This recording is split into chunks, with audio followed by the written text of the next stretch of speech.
আসসালামু আলাইকুম বন্ধুরা, কেমন আছেন আপনারা? আশা করি সবাই ভালো আছেন। আলহামদুলিল্লাহ আমিও ভালো আছি। আবার একটি নতুন ভিডিও নিয়ে আপনাদের সঙ্গে চলে এসেছি মিজানুর রহমান আজারির ওয়াজ। আপনারা যারা যারা মিজানুর রহমান আজারির ওয়াজ শুনতে ভালোবাসেন তারা ফুল ভিডিওটি দেখতে থাকেন, আশা করি ভালো লাগবে। শ্রমজীবী যারা আছেন মনক্ষুণ্ণ হবেন না, মন ছোট করবেন না। You are the super hero remittance fighter of our country. একজন পরিচ্ছন্নতা কর্মী, তারও 20 থেকে 30 হাজার টাকা বাংলাদেশে ঢোকে প্রতি মাসে। আপনি চিন্তা করতে পারেন 6টা মাস যদি রেমিটেন্স বন্ধ হয়, শ্রীলঙ্কার চেয়েও খারাপ অবস্থায় বাংলাদেশে চলে যাবে। এটা আল্লাহর পক্ষ থেকে একটা স্পেশাল রাহমা, মার্সি এন্ড ব্লেসিংস, যে আমাদের রিজিকের তাগিদায় সারা বিশ্বে যে কাজ করতে হয়, আমরা কাজ করি আর দেশে টাকা পাঠাই, আর সচল থাকে আমার দেশের অর্থনীতির চাকা। আলহামদুলিল্লাহ পড়েন।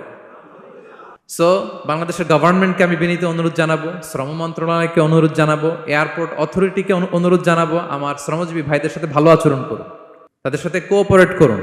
বিশেষ করে যতগুলো দূতাবাস আছে, আমার শ্রমজীবী ভাইদের যে কোনো কাজকে অগ্রাধিকার ভিত্তিতে আপনারা সার্ভিস দিন। তারা ভালো থাকলে ভালো থাকবে বাংলাদেশ। আসসালামু আলাইকুম ওয়া রাহমাতুল্লাহি তাআলা ওয়া বারাকাতুহু। নাহমাদুহু ওয়া নুসাল্লি আলা রাসূলিহিল কারীম। أما بعد فأعوذ بالله من الشيطان الرجيم بسم الله الرحمن الرحيم يا أيها الإنسان إنك كادح إلى ربك كدحا فملاقيه صدق الله العظيم رب اشرح لي صدري ويسر لي أمري واحلل عقدة من لساني يفقه قولي।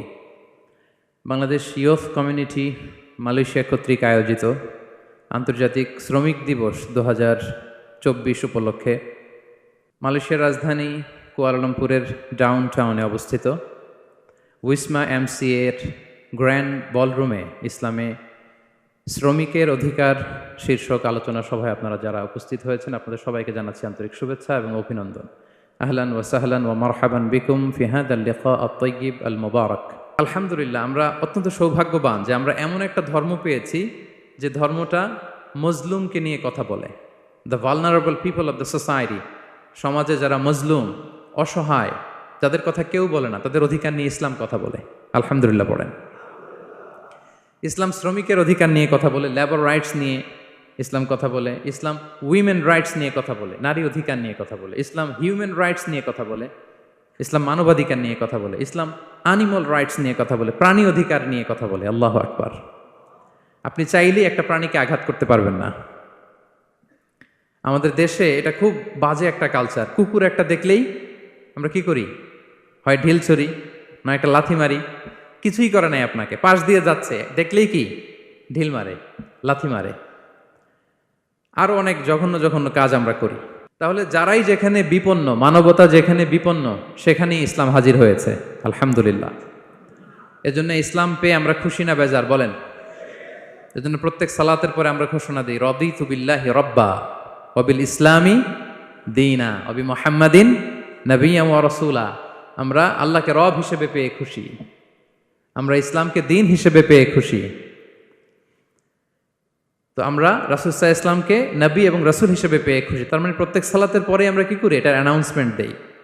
তো ইসলাম এমন একটা ধর্ম, যেখানেই মানবতা বিপন্ন সেখানেই ইসলাম হাজির। তো আজকে আমরা লেবার রাইটস ইন ইসলাম, ইসলামে শ্রমিকের কি অধিকার, শ্রমিকদের যে রাইটস আছে, অধিকার আছে, এটা নিয়ে ইসলাম কি বলে, এই টপিকে আমরা কথা শুনবো ইনশাআল্লাহ বিইذনিল্লাহ। সম্মানিত শুধু আমি শুরুতেই কালামুল্লাহ মাজিদের একটি আয়াত তেলাওয়াত করেছি, সূরাতুল ইনশিকাকের 6 নম্বর আয়াত, যেখানে আল্লাহ তাআলা ইরশাদ করছেন, ইয়া আইয়ুহাল ইনসানু ইন্নাকা কাদিহুন ইলা রাব্বিকা কাদহান ফামুলাকি। অর্থাৎ হে মানুষ, তুমি তোমার রবের কাছে পৌঁছা পর্যন্ত কঠোর পরিশ্রম করতে হবে, অতঃপর তুমি তার সাক্ষাৎ লাভ করবে। আমাদের আলটিমেট গোল হচ্ছে আমরা আল্লাহর কাছে ফিরে যাব, ঠিক কিনা বলেন? কেউ মারা গেলে আমরা কি বলি? ইন্না লিল্লাহি ওয়া ইন্না ইলাইহি রাজিউন। আমরা আল্লাহর জন্য এবং আল্লাহর দিকেই আমরা ফিরে যাব। তো আল্লাহ বলেন, ইন্নাকা কাদিহুন ইলা রাব্বিকা কাদহান ফামুলাকি। হে মানুষ, তুমি তোমার রবের কাছে পৌঁছা পর্যন্ত কঠোর পরিশ্রম করতে হবে, তারপরে তুমি তোমার রবের সাক্ষাৎ পাবে। তার মানে এই দুনিয়াটা হচ্ছে পরিশ্রমের জায়গা। প্রিয় ভাইরা, এখানে পরিশ্রম না করলে সফলতার দেখা মিলে না। বাঁচতে হলে, সারভাইভ করতে হলে, টিকে থাকতে হলে আপনাকে পরিশ্রম করতে হবে।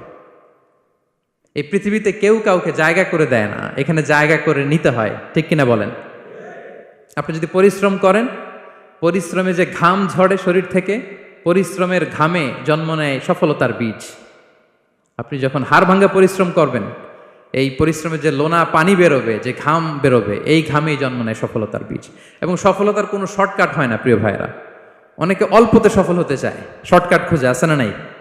না, সফলতার জন্য আপনাকে লং কাটে যেতে হবে। ওখানে কোনো লিফট থাকে না, সিঁড়ি বেয়ে উঠতে হয়। অনেকে চায় যে সফলতার লিফটে উঠবো, সুইচ চাপবো, সাকসেসফুল ইন লাইফ। না, এত সহজ না, আপনাকে সিঁড়ি বেয়ে উঠতে হবে। তাহলে পরিশ্রমের কোনো বিকল্প নেই। এই দুনিয়াটা হচ্ছে পরিশ্রমের জায়গা, সংগ্রামের জায়গা। আপনি সফল হতে হলে আপনাকে পরিশ্রম করতে হবে, করতেই হবে। আর পরিশ্রমে কোনো লজ্জা নেই। আমি বিভিন্ন আমার আলোচনায় বলি, কাজে লজ্জা নেই। কিসে লজ্জা নেই? আওয়াজ করে বলুন সবাই। কাজে লজ্জা নেই। লজ্জা হচ্ছে অলসতায়, লজ্জা হচ্ছে হাত পাতায়, লজ্জা হচ্ছে অকর্মণ্যতায়। কাজে লজ্জা আছে? লজ্জা কিসে? বলেন সবাই। লজ্জা হচ্ছে অলসতায়, অকর্মণ্যতায়। যারা কাজ না করে ফুটানি মারে, ওইটাতে লজ্জা। অনেকে আছে ফুটানি মারে, আছে না নাই? কাজ করে না, শো অফ, ফুটানি। এই ফুটানিতে লজ্জা, কিন্তু পরিশ্রমে কোনো লজ্জা নেই। এজন্য আল্লাহ তাআলা বললেন, ইয়া আইয়ুহাল ইনসান ইন্নাকা কাদিহুন ইলা রাব্বিকা কাদহান ফামুলাকি। হে মানুষ, তোমার রবের কাছে পৌঁছা পর্যন্ত তোমাকে পরিশ্রম করতে হবে। হাড় ভাঙা পরিশ্রম করে আমার কাছে আসতে হবে, তবেই সফলতা মিলবে। অন্য আয়াতে আল্লাহ তাআলা বলছেন, লাকাদ খলাকনাল ইনসানা ফি কাবাদ। নিশ্চয়ই মানুষকে আমি কষ্ট এবং পরিশ্রম নির্ভর করে তৈরি করেছি। এই পৃথিবীতে টিকে থাকতে হলে তাকে পরিশ্রম করতে হয়, কষ্ট করতে হয়। এবং দুনিয়ার এই সাইকেলটা যদি দেখেন, দিন এবং রাতের যে সাইকেল, রাতকে আল্লাহ বানিয়েছেন ঘুমের জন্য, রেস্ট নেওয়ার জন্য, বিশ্রামের জন্য। আর দিনকে আল্লাহ বানিয়েছেন কর্মচঞ্চল করে, কাজের জন্য। দিনের মধ্যে কর্মস্পৃহা আছে। আল্লাহ তাআলা সূরা নাবাতে বলছেন, ওয়াজআলনান নাহারা মাআশা। আমি দিনকে বানিয়েছি কর্মচঞ্চল। দিনে আপনি কাজ করবেন, হাড় ভাঙা পরিশ্রম করবেন, তবেই সফলতা ধরা দিবে। ঠিক কিনা বলেন? তাহলে প্রথমে আমরা জানলাম এই পৃথিবীতে পরিশ্রম করতেই হবে, পরিশ্রমের কোনো বিকল্প নেই। সফল হতে চাইলে কি করতে হবে? আওয়াজ করে বলবেন, কি করতে হবে? এবং ইসলাম এই পরিশ্রমকে উৎসাহিত করে। পরিশ্রমের মাধ্যমে যে ইনকাম, এটাকে উৎসাহিত করে। বিষ্ণু ঈসা ইসলাম বলেন, মা আকালা আহাদুন তাআমান কাত্তু খায়রান আইয়াকুলা মিন আমালি ইয়াদাই। মানুষ পরিশ্রম করে, তার দুই হাত দিয়ে উপার্জন করে যে জীবিকা নির্বাহ করে, এর চেয়ে শ্রেষ্ঠ জীবিকা পৃথিবীতে আর নেই। আল্লাহু আকবার। আপনারা যারা কষ্ট করে ঘাম ঝরিয়ে উপার্জন করেন, এই পৃথিবীতে এর চেয়ে শ্রেষ্ঠ উপার্জন আর হতে পারে? পরিশ্রম করে ঘাম ঝরিয়ে আপনি যে রিজিক এর বন্দোবস্ত আপনার হয়, এই খাবারের চেয়ে শ্রেষ্ঠ খাবার পৃথিবীতে হতে পারে? এরপর বিষ্ণু ঈসা ইসলাম বললেন, ওয়া ইন্না নাবিয়াল্লাহি দাউদ আলাইহিস সালাম কানা ইয়াকুলু মিন আমালি ইয়াদিহি। আল্লাহর নবী দাউদ আলাইহিস সালাম তিনি নিজ হাতের উপার্জন থেকে খেতেন। সুবহানাল্লাহি বিহামদি। তিনি আর্মর বানাতেন, যুদ্ধাস্ত্র। তিনি বর্ম বানাতেন, নিজ হাতে বর্ম বানিয়ে, যুদ্ধাস্ত্র বানিয়ে বিক্রি করে সেটা দিয়ে জীবিকা নির্বাহ করতেন। আল্লাহু আকবার। তাহলে পরিশ্রমের কোনো বিকল্প নেই। শ্রমের মাধ্যমে যে উপার্জন, এটা শ্রেষ্ঠ উপার্জন। তাই শ্রমজীবী যারা আছেন, মনক্ষুণ্ণ হবেন না, মন ছোট করবেন না। You are the super hero, you are the super hero, you are the remittance fighter of our country. এর জন্য রাস্তা দিয়ে যখন হাঁটবেন, বুক ফুলিয়ে হাঁটবেন, আর বস্তা ভরে টাকা নিয়ে দেশে ফিরবেন। ঠিক কিনা বলেন? বুক ফুলিয়ে হাঁটতে হবে। এজন্য আমি আমার প্রিয় মাতৃভূমি বাংলাদেশের গভর্নমেন্টকে অনুরোধ করব, আমাদের শ্রমজীবী ভাইদের যাতে সুবিধা হয়, এই ব্যবস্থা আপনাদের করতে হবে। বিনীত অনুরোধ রাখবো। শ্রম মন্ত্রণালয়ে যারা দায়িত্বে আছেন, স্পেশালি তাদেরকে রিকোয়েস্ট করব, আমাদের শ্রমজীবী ভাইদের যেন কোনো কষ্ট না হয়। কারণ তাদের পাঠানো রেমিটেন্সে সচল থাকে আমার দেশের অর্থনীতির চাকা। তারা ভালো থাকলে ভালো থাকবে বাংলাদেশ। Very simple. ঠিক কিনা বলেন? আমার যে ভাইটা পরিচ্ছন্নতা কর্মী, রাস্তা ক্লিন করে, এয়ারপোর্টে ওয়াশরুম ক্লিন করে, একজন পরিচ্ছন্নতা কর্মী, তারও 20 থেকে 30 হাজার টাকা বাংলাদেশে ঢোকে প্রতি মাসে। আপনি চিন্তা করতে পারেন? হ্যাঁ, 6টা মাস যদি রেমিটেন্স বন্ধ হয়, শ্রীলঙ্কার চেয়েও খারাপ অবস্থায় বাংলাদেশে চলে যাবে। Just only 6 months. ভয়ঙ্কর অবস্থা হবে বাংলাদেশের। এটা আল্লাহর পক্ষ থেকে একটা স্পেশাল রাহমা, মার্সি এন্ড ব্লেসিংস, যা আমাদের রিজিকের তাগিদায় সারা বিশ্বে যে কাজ করতে হয়, আমরা কাজ করি আর দেশে টাকা পাঠাই। আর সচল থাকে আমার দেশের অর্থনীতির চাকা। আলহামদুলিল্লাহ পড়েন। সো বাংলাদেশের গভর্নমেন্টকে আমি বিনীত অনুরোধ জানাবো, শ্রম মন্ত্রণালয়কে অনুরোধ জানাবো, এয়ারপোর্ট অথরিটিকে অনুরোধ জানাবো, আমার শ্রমজীবী ভাইদের সাথে ভালো আচরণ করুন, তাদের সাথে কোঅপারেট করুন। বিশেষ করে যতগুলো দূতাবাস আছে সারা বিশ্বে, বাংলাদেশের যে মিশনগুলো, দূতাবাসগুলো, আমার শ্রমজীবী ভাইদের যে কোনো কাজকে অগ্রাধিকার ভিত্তিতে আপনারা সার্ভিস দিন। এটা দিতেই হবে, ঠিক কিনা বলেন? তারা ভালো থাকলে ভালো থাকবে বাংলাদেশ। তো এই জন্য শ্রমের কোনো বিকল্প নাই। নিজ হাতে উপার্জিত অর্থ, নিজ হাতে উপার্জিত কামাই, এটা শ্রেষ্ঠ কামাই। তো আলহামদুলিল্লাহ আজকের অডিয়েন্সের মধ্যে শ্রমজীবী ভাইয়েরা বেশি। আলহামদুলিল্লাহ পড়েন। এটা আমাদের সৌভাগ্য। এই যে বাংলাদেশে এখন চাকরি নাই, চাকরির বাজার মন্দা, মাস্টার্স পাশ করে বেকার টোটো কোম্পানির ম্যানেজার, এরকম আছে না নাই? তার বিপরীতে আল্লাহ তাআলা আপনাদেরকে মালয়েশিয়া নিয়ে আসছে। প্রতি মাসে আপনি টাকা পাঠান, আলহামদুলিল্লাহ। আপনি বাংলাদেশের যে উন্নয়ন, বাংলাদেশের যে ডেভেলপমেন্ট, এই যে স্মার্ট বাংলাদেশ বলে বলে মন্ত্রীরা মুখে ফেনা তুলে ফেলে, এটার গর্বিত অংশীদার আপনি, ঠিক কিনা বলেন? আপনি গর্বিত অংশীদার। You are the contributor, you are the real contributor. আপনার অবদানে বাংলাদেশ আজকে সচল, আলহামদুলিল্লাহ। সো মন ছোট করার কোনো সুযোগ নেই। নিজ হাতে উপার্জিত কামাই, এটা পৃথিবীর শ্রেষ্ঠ কামাই, আলহামদুলিল্লাহ। পরিশ্রমের মাধ্যমে যে উপার্জন, এটাকে ইসলাম আমাদেরকে উৎসাহিত করে। শুধু নামাজ, রোজা, জিকির এগুলো নিয়ে ইসলাম আমাদেরকে পড়ে থাকতে বলেনি। কোরআনিক অর্ডার হচ্ছে আপনার নামাজ শেষ, আপনি বেরিয়ে পড়বেন, কাজে বেরিয়ে যাবেন। ফাইদা কুদিয়াতিস সালাতু ফান্তাশিরু ফিল আরদি ওয়াবতাগু মিন ফাদলিল্লাহ। বিধানটা কার বলুন? আওয়াজ করে বলুন, বিধানটা কার? এটা কোরআনিক ভার্ডিক্ট, কোরআনের বিধান। নামাজ শেষ, গোল হয়ে বসে জিকির করতে বলা নাই আল্লাহ। আল্লাহ বলেছে ফান্তাশিরু ফিল আরদ ওয়াবতাগু মিন ফাদলিল্লাহ, জমিনে ছড়িয়ে পড়ো, আল্লাহর রিজিক তালাশ করো। নামাজ শেষ, বেরিয়ে যাবেন। কৃষক চলে যাবে মাঠে, শ্রমজীবী চলে যাবে ফ্যাক্টরিতে, শিক্ষকরা চলে যাবে তাদের শিক্ষা প্রতিষ্ঠানে, কর্পোরেট ওয়ার্ল্ডের লোকেরা চলে যাবে তাদের প্রতিষ্ঠানে। ডেভেলপমেন্ট করতে হবে, সিভিলাইজেশন করতে হবে। নামাজের পরে গোল হয়ে বসে থাকা চলবে না। কি ব্যালেন্স দেখেছেন ইসলাম? আজান হয়েছে তো মসজিদে আসো, নামাজ শেষ বেরিয়ে পড়ো, আলহামদুলিল্লাহ। কি ভারসাম্যপূর্ণ ইসলাম। ফাইদা কুদিয়াতিস সালাতু ফান্তাশিরু ফিল আরদ, যখন সালাত শেষ জমিনে ছড়িয়ে পড়ো, আল্লাহ রিজিক অন্বেষণ করো। তাহলে শুধু নামাজ রোজার মধ্যে ইসলাম নয়, আপনাকে কর্মঠ হইতে হবে, পরিশ্রম করতে হবে, হাড় ভাঙা পরিশ্রম। বিশ্বনবী সাল্লাল্লাহু আলাইহি ওয়াসাল্লাম অত্যন্ত পরিশ্রমী ছিলেন। He started his first career as a shepherd. সুবহানাল্লাহ। ওনার প্রথম ক্যারিয়ার উনি রাখাল হিসেবে শুরু করেছেন। রাখালরা যে কাজ করে, অর্থাৎ মরুভূমিতে ভেড়া, মহিষ, ভেড়া, ছাগল, তারপর বকরি, দুম্বা, এই চরানোর কাজগুলো দিয়ে বিষ্ণু সাল্লাল্লাহু আলাইহি ওয়াসাল্লাম তার ক্যারিয়ার শুরু করেছেন এজ এ শেফার্ড। বিষ্ণু সাল্লাল্লাহু আলাইহি ওয়াসাল্লাম বলেন, সহিহ বুখারীর বর্ণনা, মা বাআসাল্লাহু নাবিয়্যান ইল্লা রাআল গানাম। আল্লাহ তাআলা এই পৃথিবীতে এমন কোন নবী পাঠায় নাই যে নবীরা ছাগল চড়ায় নাই। সুবহানাল্লাহ পড়বেন না? সাহাবারা বললেন, ওয়া আনতা ইয়া রাসূলুল্লাহ, হে আল্লাহর নবী আপনিও ছাগল চড়িয়েছেন? বিষ্ণু সাল্লাল্লাহু আলাইহি ওয়াসাল্লাম বললেন, নাআম, আমিও ছাগল চড়িয়েছি। ওয়া কুনতু আরআহা আলা কারারিত লি আহলি মক্কা, আমি অল্প কিছু মজুরির বিনিময়ে, অল্প কিছু টাকার বিনিময়ে, সামান্য কিছু পারিশ্রমিকের বিনিময়ে মক্কার লোকদের ছাগল চড়িয়ে দিতাম। সুবহানাল্লাহ পড়েন। ছাগল হচ্ছে খুব টেরা প্রাণী, ডানে টানলে বায়ে যায়, বায়ে টানলে ডানে যায়। তাদেরকে একসাথে করা অ্যাজ এ শেফার্ড, এটা মরুভূমিতে খুব কষ্টের কাজ। আল্লাহ তাআলা প্রত্যেক নবীকে দিয়ে ছাগল চড়িয়েছেন যাতে করে কিছুদিন পরে নবীরা মানুষ চড়াতে পারে। সুবহানাল্লাহ। আল্লাহ বুঝাতে চাইলেন, এখন ছাগল চড়াও, এদের উপর যদি কন্ট্রোল নিতে পারো তাহলে মানব জাতির উপর কন্ট্রোল নিতে পারবো। আল্লাহু আকবার। এজন্য প্রত্যেকটা নবীকে দিয়ে, সহিহ বুখারীর বর্ণনা, মা বাআসাল্লাহু নাবিয়্যান ইল্লা রাআল গানাম, আল্লাহ পৃথিবীতে এমন কোন নবী পাঠায় নাই যেই নবীকে দিয়ে আল্লাহ ছাগল চড়ায় নাই। তো বিষ্ণু সাল্লাল্লাহু আলাইহি ওয়াসাল্লাম ছাগল চড়িয়েছেন, অত্যন্ত সুঠাম দেহী ছিলেন, কর্মঠ ছিলেন। তার মানে বিষ্ণু সাল্লাল্লাহু আলাইহি ওয়াসাল্লামও পরিশ্রম করে উপার্জন করেছেন, ঠিক কিনা? ছাগল চড়াতেন, তার বিনিময়ে সামান্য কিছু পারিশ্রমিক নিতেন, মজুরি নিতেন, এতে লজ্জা নাই। এজন্য এই কথা দিয়ে শুরু করেছি যে কাজে লজ্জা নেই। এই তো বিষ্ণু সাল্লাল্লাহু আলাইহি ওয়াসাল্লামের ক্যারিয়ার গেল। আমরা যদি সাহাবাদের জীবনী দেখি, ওনারাও পরিশ্রমী ছিলেন।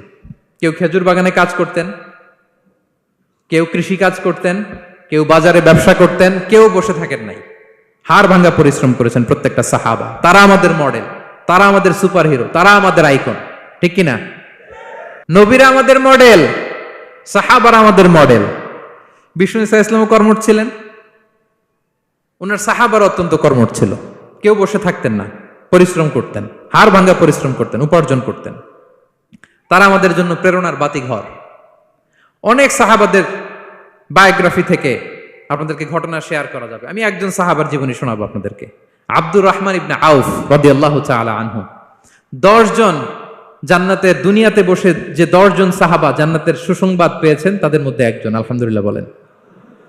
আব্দুর রহমান ইবনে আউফ রাদিয়াল্লাহু তাআলা আনহু প্রথম 8 জন মক্কায় যারা কালিমা পড়ে মুসলমান হয়েছে তাদের একজন। তার স্ট্যাটাসটাকে জেনে নেন।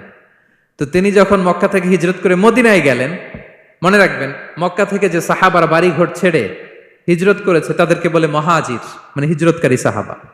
আর মদিনাতে যে সমস্ত সাহাবারা তাদেরকে রিসিভ করেছেন তাদেরকে বলে আল আনসার, মানে সাহায্যকারী সাহাবা। তো যারাই হিজরত করে মক্কা থেকে মদিনায় যেত, বিষ্ণু ইসা ইসলাম মদিনার কোন সাহাবীর সাথে তার ভাই পাতিয়ে দিতেন, আল মুআখাত, ব্রাদারহুড করে দিতেন, দায়িত্ব দিতেন যে তুমি এই সাহাবীকে দেখবে।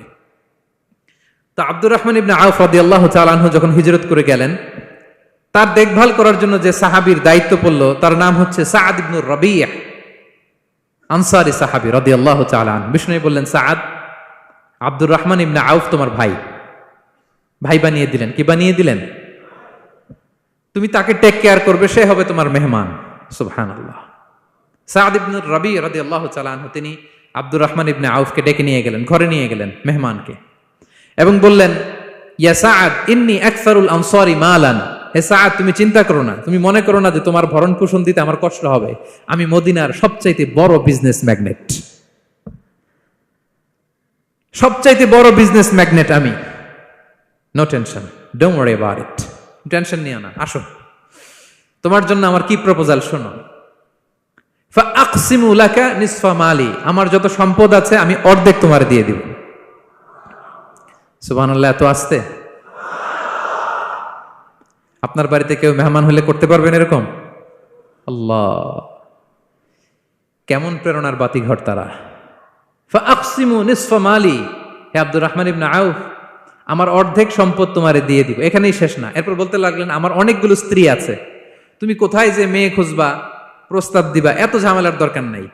আমার কোন স্ত্রীকে তোমার ভালো লাগে বলো, তার যদি তোমাকে ভালো লাগে তাহলে প্রয়োজনে তাকে আমি ডিভোর্স দিয়ে দিব, তাকে নিয়ে তুমি সুখের সংসার করবা। আল্লাহু আকবার, আল্লাহু আকবার। অর্ধেক সম্পদ দিয়ে দিব, আমার একাধিক স্ত্রী আছে, কাউকে যদি তোমার পছন্দ হয় এবং সেও যদি তোমাকে পছন্দ করে, প্রয়োজনে তাকে ডিভোর্স দিব। New life, new career, just go on. আমরা এই সুযোগ পেলে কি করতাম? সাথে সাথে অর্ধেক সম্পদ নিয়ে নিতাম, ঠিক কিনা? আব্দুর রহমান ইবনে আউফ প্রেরণার বাতিঘর। উনি কি করলেন? উনি বললেন, লা হাজাতা লি ফি যালিক, আমার ভাই তুমি যে বলছো, এ সাআদ ইবনে রাবি, তুমি যে এত চমৎকার প্রপোজাল দিয়েছো, এতেই আমি খুশি, তোমার কোনো কিছুর আমার দরকার নাই। বারাকাল্লাহু লাকা ফি আহলিকা ওয়া মালিক, আল্লাহ তোমার সম্পদেও বরকত দেখ, আল্লাহ তোমার পরিবারেও বরকত দেখ। তবে একটা কষ্ট করতে হবে, সেটা কি? আব্দুর রহমান ইবনে আউফ বললেন, দুল্লানি ইলা সুক, just show me the way to market. মদিনার বাজারটা কোথায় এটা একটু দেখায় দাও। আমি নতুন মানুষ, পথঘাট চিনি না। দুল্লানি ইলা সুক, just show me the way to market of Medina. মদিনার বাজারটা কোন রাস্তা একটু দেখায় দাও। আল্লাহু আকবার। সাদ ইবনে রাবি বললেন, এই তো মদিনার বাজার। উনি যে কিছু ঘি কিনলেন, পনির কিনলেন, কিনে বিক্রি করলেন, প্রফিট করলেন। ওই প্রফিট দিয়ে আরো বেশি করে কিনলেন, আবার বিক্রি করলেন, প্রফিট, আবার বিক্রি করলেন, প্রফিট। এই কেনা বেচা করতে করতে 1-2 মাসের মধ্যে উনি মদিনার one of the biggest business magnate হয়ে গেলেন। আল্লাহু আকবার। কি হাড় ভাঙ্গা পরিশ্রমই না তারা করেছেন। একেবারে রেডি ক্যারিয়ার ছিল, গেলাম সবচেয়ে বড় বিজনেসম্যানের অর্ধেক সম্পত্তি পেয়ে গেলাম। He didn't accept the ready career, rather he made his own path with his own endeavor. নিজের চেষ্টায়, নিজের পরিশ্রমে, নিজের ঘাম ঝরিয়ে নিজের ক্যারিয়ার তৈরি করেছেন। চিল্লায় বলেন ঠিক কিনা? This is the biography of Abdur Rahman ইবনে আউফ রাদিয়াল্লাহু তাআলা আনহু। সাহাবারা কতটা পরিশ্রম করেছেন, তার মানে বিশ্বনবী পরিশ্রমী ছিলেন, সাহাবারা পরিশ্রমী ছিলেন। এবং বিষ্ণু ইসা ইসলাম পরিশ্রম করতে বলতেন সবাইকে, হাত পাততে নিষেধ করতেন। কারণ দারিদ্রতা বড্ড ভয়ঙ্কর। দারিদ্রতা যার আসে সে বোঝে। বাংলা একটা কথা আছে, অভাব যখন দরজায় এসে দাঁড়ায়, ভালোবাসা তখন, হ্যাঁ সবার মুখস্থ দেখছেন? অভাব যখন দরজায় এসে দাঁড়ায়, ভালোবাসা তখন জানলা দিয়ে পালায়। দারিদ্রতা ঈমান কেড়ে নেয়। আপনি পার্বত্য চট্টগ্রামের অবস্থা জানেন? আমাদের বাংলাদেশের পাহাড়ি এলাকার অবস্থা জানেন? ওখানে আমাদের গরিব মুসলিম ভাইদেরকে সামান্য কিছু টাকা পয়সা দিয়ে ওদেরকে খ্রিস্টান বানিয়ে ফেলতেছে মিশনারিগুলো। এই খবর তো আমরা রাখি না। দারিদ্রতা বড্ড ভয়ঙ্কর। এজন্য বিষ্ণু ইসা ইসলাম দারিদ্রতা থেকে আল্লাহর কাছে পানাহা চাইতেন। তিনি বলতেন, আল্লাহুম্মা ইন্নী আউযু বিকা মিনাল ফাকরি ওয়াল কিল্লাতি ওয়াদ-দিল্লাহ। ও আল্লাহ, I seek refuge with you from poverty, from insufficiency and humiliation. ও আল্লাহ, আমি তোমার কাছে দারিদ্রতা থেকে পানাহা চাই। ও আল্লাহ, আমি তোমার কাছে স্বল্পতা থেকে পানাহা চাই। ও আল্লাহ, আমি তোমার কাছে লাঞ্ছনা থেকে পানাহা চাই। পড়েন আমিন। এই দোয়াটা বেশি বেশি পড়বেন। আল্লাহুম্মা ইন্নী আউযু বিকা মিনাল ফাকরি ওয়াল কিল্লাতি ওয়াদ-দিল্লাহ। হে আল্লাহ, আমি দারিদ্রতা থেকে পানাহা চাই। আল্লাহ, স্বল্পতা থেকে পানাহা চাই। আল্লাহ, লাঞ্ছনা থেকে পানাহা চাই। সবাই পড়ুন আমিন। বিষ্ণু ইসা ইসলাম যে দোয়াগুলো শিখিয়েছেন এগুলো হচ্ছে very precise in wording but comprehensive in meaning. শব্দে খুব ছোট, কিন্তু অর্থ মানুষের হৃদয়ে এটার আবেদন অনেক ব্যাপক, অনেক বেশি। আপনি সারাদিন মিলিয়েও দোয়ার মধ্যে এত সুন্দর প্রার্থনা বাক্য তৈরি করতে পারবেন না। কিন্তু বিষ্ণু ইসা ইসলাম এক বাক্যে যেটা চেয়েছেন গোটা দুনিয়াটা এর ভেতরে ঢুকে গিয়েছে। আল্লাহুম্মা ইন্নী আউযু বিকা মিনাল ফাকরি ওয়াল কিল্লাতি ওয়াদ-দিল্লাহ। আল্লাহ, দারিদ্রতা থেকে পানাহা চাই। বিষ্ণু ইসা ইসলাম নিজে স্বয়ং দারিদ্রতা থেকে পানাহা চাইতেন। তাহলে দারিদ্রতার সাথে আমাদের কোনো সম্পর্ক? আমরা পরিশ্রম করব, আমরা কাজ করে খাবো, কাজে কোনো লজ্জা নেই। লজ্জা অলসতায়, চিল্লায় বলেন ঠিক কিনা? এবং বিষ্ণু ইসা ইসলামের কাছে কেউ যদি হাত পাতত, যদি দেখতেন তার কাজ করার যোগ্যতা আছে, বিষ্ণু ইসা ইসলাম ভিক্ষা দিতেন না, কাজে উৎসাহিত করতেন, ভিক্ষাবৃত্তিকে অনুৎসাহিত করতেন। এক যুবক এসে হাত পাতলো, বিষ্ণু ইসা ইসলাম আর কিছু দেন। নয় বললেন, তুমি তো শক্ত সামর্থ্য মানুষ, বাসায় কি আছে বলো? সে বলে, আমার বাড়িতে একটা পানি খাওয়ার জগ আছে আর একটা চাদর আছে। বিষ্ণু ইসা ইসলাম বললেন, নিয়ে আস। সে নিয়ে আস। এবার বিষ্ণু ইসা ইসলাম চাদর আর জগ দুইটা নিয়ে সাহাবাদেরকে বললেন, মাইয়াশতারি হাযাইন, কে কিনবে? অকশন চিনেন? অকশন, অকশনে কি করে? নিলামে দাম তোলে না? তো রাসূল সাল্লাল্লাহু আলাইহি ওয়াসাল্লাম তার চাদর আর জগটা নিলামে তুললেন। এই কে কিনবে? মাইয়াশতারি হাযাইন, মাইয়াশতারি হাযাইন। একজন বলল, ফাকালা রাজুল আনা আখিযুহুমা বিদিরহাম, ইয়া রাসূলুল্লাহ, আমি 1 দিরহামে কিনবো। কয় দিরহাম? বিষ্ণু বললেন, 1 দিরহাম, 1 দিরহাম, 1 দিরহাম। মানে এর চেয়ে কেউ বাড়াবে কিনা? মাইয়াজিদু আলা যালিক, এর চেয়ে বাড়ায় দিবা কে? আরেক সাহাবী বলল, ইয়া রাসূলুল্লাহ, আমি 2 দিরহামে কিনবো। 2 দিরহাম, 2 দিরহাম, 2 দিরহাম, আর বাড়ে না। বিষ্ণু সাল্লাল্লাহু আলাইহি ওয়াসাল্লাম তার কাছে 2 দিরহাম দিয়ে বিক্রি করে দিলেন। 2 দিরহাম নিয়ে যুবককে বললেন, নাও, 1 দিরহাম দিয়ে কিছু খাবার কিনে তোমার ফ্যামিলিকে দিয়ে আস। আরেক দিরহাম দিয়ে একটা কুঠার কিনে নিয়ে আস। তো যুবক কুঠার কিনে আনলো। ফাওয়াদাআ লাহু আর-রাসূল সাল্লাল্লাহু আলাইহি ওয়াসাল্লাম ইয়াদান, রাসূল সাল্লাল্লাহু আলাইহি ওয়াসাল্লাম নিজ হাতে ওই কুঠারের একটা হাতল লাগাই দিলেন কাঠের। কারণ শুধু কুঠার দিয়ে তো হবে না, একটা হাতল থাকতে হবে না? বিষ্ণু সাল্লাল্লাহু আলাইহি ওয়াসাল্লাম ওনার মোবারক হাতে, বরকতময় হাতে ওই কুঠারে একটা হাতল লাগাই দিলেন। এবার বললেন, যাও, 1 দিরহাম দিয়ে কুঠার, আরেক দিরহাম দিয়ে খাবার কিনে আনো। এই কুঠার দিয়ে জঙ্গলে যে কাঠ কেটে লাকড়ি বেচে জীবিকা নির্বাহ করো। সামনের 15 দিন আমার সামনে যেন তোমার ঘুরঘুর করতে না দেখি। এ বেচারা গেল, 1 দিরহাম দিয়ে ফ্যামিলিতে খাবার দিল, আর লাকড়ি নিয়ে কাঠ কাটতে না কাটতে কয়েকদিনের ব্যবধানে ও 10 দিরহাম কামায় ফেলছে। আস্তে আস্তে আস্তে আস্তে সে স্বাবলম্বী হয়ে গেল। এরপর একবার বিষ্ণু ইসা ইসলামের কাছে আসছে। বিষ্ণু ইসা ইসলাম তারে বলে, মানুষের কাছে হাত পাতার চেয়ে, দুয়ারে দুয়ারে ভিক্ষা করার চেয়ে তোমার মতো এরকম কাঠ কেটে, জঙ্গলে কাঠ কেটে বাজারে বিক্রি করা অনেক ভালো। আল্লাহু আকবার। এই হচ্ছে বিষ্ণু ইসা ইসলামের ক্যারেক্টারিস্টিক্স। তিনি ভিক্ষাবৃত্তিকে অনুৎসাহিত করতেন। এই যে গল্পটা, what is the moral of the story? কি শিখলাম? 1 নম্বর যেটা শিখলাম, তিনি কাজ করে খেতে উৎসাহিত করেছেন। চাইলেই বিষ্ণু ইসা ইসলাম ওই 2টা জিনিস বিক্রি করে 2 দিরহাম দিয়ে বলতে পারতেন, যাও 2 দিরহাম দিয়ে খাবার কিনো। ওই বেলা খেয়ে রাতের বেলা আরেক দুয়ারে যায় ভিক্ষা করতো, ঠিক কিনা বলেন? কথা বুঝতেছেন? 2 দিরহাম দিয়ে যদি খাবার কিনতো তো দুপুরে খেয়ে রাতে কি করতো? আবার হাত পাততো। সেটা করে নাই। কাজ করে খেতে উৎসাহিত করেছেন এবং স্থায়ী সমাধান করে দিয়েছেন। কারণ কাজ কাজই, কাজে কোনো ছোট বড় নাই। আছে? কাজে কোনো ছোট বড় আছে না। তাহলে ইসলাম আমাদেরকে পরিশ্রমী হতে শেখায়, কর্মমুখী হতে শেখায়। ইসলাম কতটা কর্মমুখী ধর্ম দেখেন। বিষ্ণু ইসলাম বলেন, ইন কামাতিস সাআ ওয়া ফি ইয়াদি আহাদিকুম ফাসিলা, কেউ যদি দেখে কিয়ামত হয়ে যাচ্ছে, কি হয়ে যাচ্ছে সবাই বলুন, কেউ যদি দেখে কিয়ামত হয়ে যাচ্ছে আর তার হাতে একটা চারা বীজ আছে, গাছের চারা, কি আছে? গাছের চারা। সে গাছের চারা রোপণ করতে গেছিল, ওদিকে যায় দেখে কিয়ামত শুরু হয়ে গেছে। বিষ্ণুনবী বলেন, ফাইন ইসতাতাআ আন লা তাকুমা হাত্তা ইয়াগরিসাহা ফালইয়াগরিসহা, সে যদি পারে কিয়ামত হওয়ার আগেই ওটা রোপণ করে দিতে, সেজন্য তাড়াতাড়ি করে রোপণ করে দেয়। আল্লাহু আকবার। ইসলাম কতটা কর্মমুখী ধর্ম। কিয়ামত শুরু হয়েছে, বিষ্ণু বলেন তার উপর কিয়ামত আসার আগে সে যদি চান্স পায় চারা বীজটা যেন রোপণ করে দেয়। আর আমরা এখন আখিরুজ্জামান, দাজ্জাল আসবে, কিয়ামত হয়ে যাবে, 2025 সালেই হবে, এগুলো বলে কাজকর্ম সব বন্ধ করে দিচ্ছে। এরকম ডাকাইত আছে না নাই? হ্যাঁ বলেন, আছে না নাই?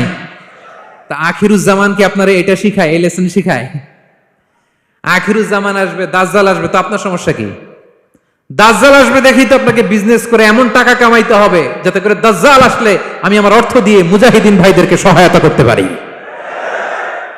দাজ্জাল আসবে তো আপনার প্রবলেম কি? আপনার বডি বিল্ডিং করতে হবে, আপনার ফ্যামিলিকে তারবিয়া দিতে হবে, আপনার সোসাইটিকে সমৃদ্ধ করতে হবে, আপনাকে সভ্যতার কারিগর হইতে হবে। আপনার সব কাজ আপনি আরো বাড়াই দিবেন দাজ্জালের প্রশ্ন আসলে।